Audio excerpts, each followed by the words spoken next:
सबको जय यीशु की अनुग्रहकालीन अनुग्रह वाणी सुनने के लिए मैं आप सभी लोगों का हार्दिक स्वागत करता हूं।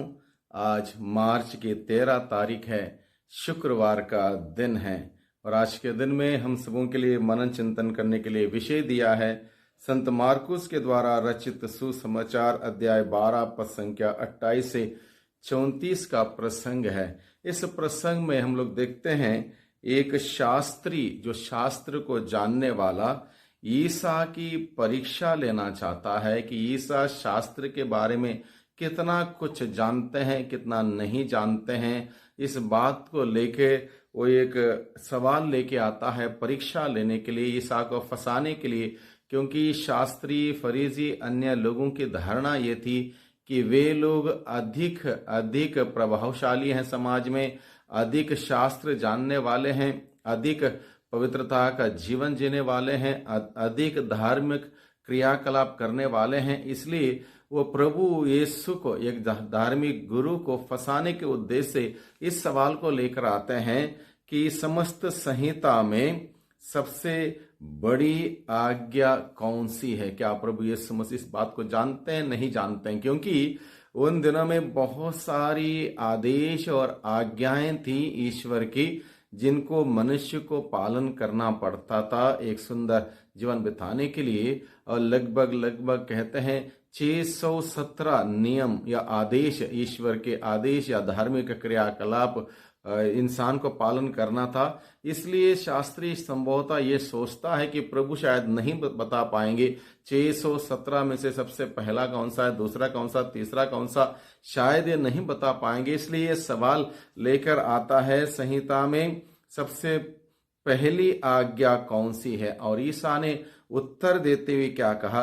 पहली आज्ञा यह है, इज़राइल सुनो, हमारा प्रभु ईश्वर एकमात्र प्रभु है। अपने प्रभु ईश्वर को अपने सारे हृदय, अपनी सारी आत्मा और अपनी सारी बुद्धि से और अपनी सारी शक्ति से प्यार करो। दूसरी आज्ञा यह है, अपने पड़ोसी को अपने समान प्यार करो। इससे बड़ी कोई आज्ञा नहीं है। ये उत्तर प्रभु यीशु ने दिया। यानी कि प्रभु यीशु मुझसे क्या बताता है? यह ईश्वर का आदेश है। ये कोई विकल्प नहीं है, ऑप्शनल नहीं है। ये अनिवार्य रूप से हर एक इंसान को पालन करने वाला ये आदेश है, ईश्वर का आदेश है। क्या आदेश है? अपने प्रभु ईश्वर जो एकमात्र ईश्वर है, एकमात्र सृष्टिकर्ता है, उस एकमात्र सृष्टिकर्ता जिसने आकाश और धरती और उसमें जो कुछ भी है सब कुछ बनाया, उस ईश्वर से प्यार करना। कैसे?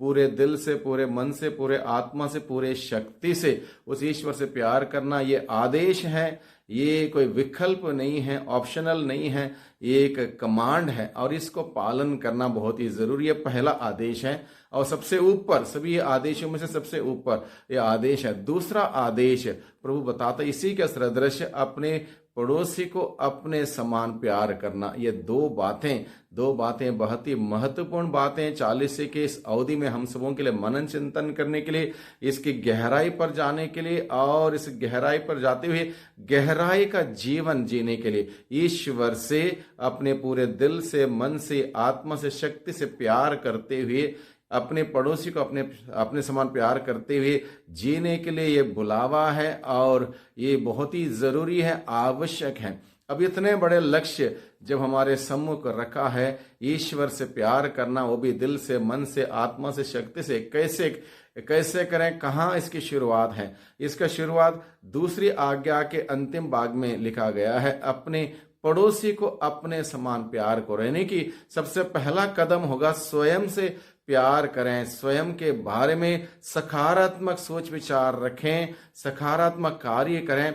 जब खुद ही हमारे अंदर सकारात्मकता रहेगी, पॉजिटिविटी रहेगी, हम दूसरों में भी वो अच्छाई देखेंगे, खूबियां देखेंगे और दूसरों को भी तारीफ कर पाएंगे, दूसरों को शाबाशी दे पाएंगे, उनका साथ दे पाएंगे, उनको जीवन दे पाएंगे और इस प्रकार से उनको आगे बढ़ा पाएंगे। यानी कि मेरे अंदर, मेरे सोचों में, मेरे विचारों में, मेरे धारणाओं में, मेरे भावना में, मेरे बातों में, मेरे कार्यों में वो सकारात्मकता का मेरे अंदर है। इसके मतलब मैं खुद से प्यार करता हूं, खुद का ख्याल रखता हूं। और हम सबों को खुद का ख्याल रखना बहुत ही जरूरी जरूरी है, ध्यान रखना बहुत ही जरूरी है। हर प्रकार के बुराई से दूर रहना, पाप से दूर रहना, प्रभु के वचन के अनुसार चलना, प्रभु के वचन के अनुसार जीना हम सबों के लिए बहुत ही जरूरी है। जब इस प्रकार से मैं करूंगा, मैं अपने से प्यार करूंगा। बहुत बार हम लोग स्वयं से प्यार नहीं करते, स्वयं के बारे में सकारात्मक सोच विचार नहीं रखते। मैं वैसा नहीं हूं, मैं ऐसा नहीं हूं, काश वैसा होता, काश ऐसा होता, ये बात भी हमारे मन में आती है। नहीं,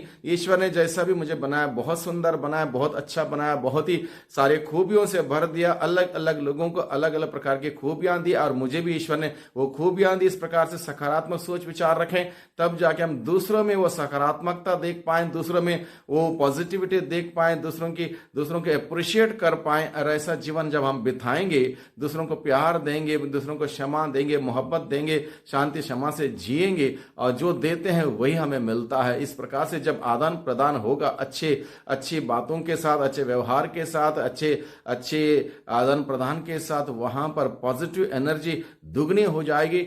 मैं स्वयं से प्यार कर पाऊंगा, दूसरों से प्यार कर पाऊंगा। जब मैं दूसरों से प्यार कर पाऊंगा, तब निश्चित रूप से उस ईश्वर से मैं प्यार कर पाऊंगा। जब तक मैं एक दूसरे के साथ कनेक्टेड नहीं हो सकता, ईश्वर से भी कनेक्टेड नहीं हो सकता। इसलिए प्रभु हमें बताता है, लक्ष्य बहुत बड़ा है, लेकिन शुरुआत स्वयं से है। जब मैं स्वयं से प्यार करता हूं, तब मैं दूसरों से प्यार कर पाऊंगा, दूसरों से प्यार कर पाऊंगा, तब मैं उस ईश्वर से पूरे दिल से, मन से, आत्मा से, शक्ति से प्यार कर पाऊंगा। और यही आदेश, यही कमांड हम सबों को आज के दिन में दिया है। इस बात को समझें, इस बात को पूर्ण रूप से जीने का प्रयास करें, उस ईश्वर से प्यार करें, इस ईश्वर से प्यार करें, सबसे प्यार करें, हर इंसान से प्यार करें।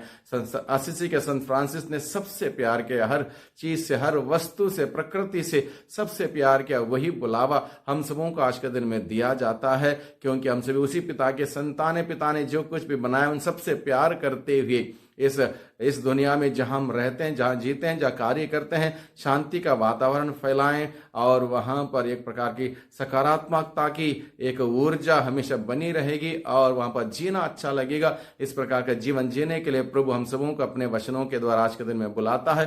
प्रभु के बुलावे को धन्यवाद दें, इस बुलावे के अनुसार जीवन बिताने की कृपा, शक्ति, सामर्थ्य, अनुग्रह मांगे, और इस प्रकार से प्रभु जीवन बिताते हुए प्रभु की महिमा करें। सबको धन्यवाद, सबको जय यीशु की।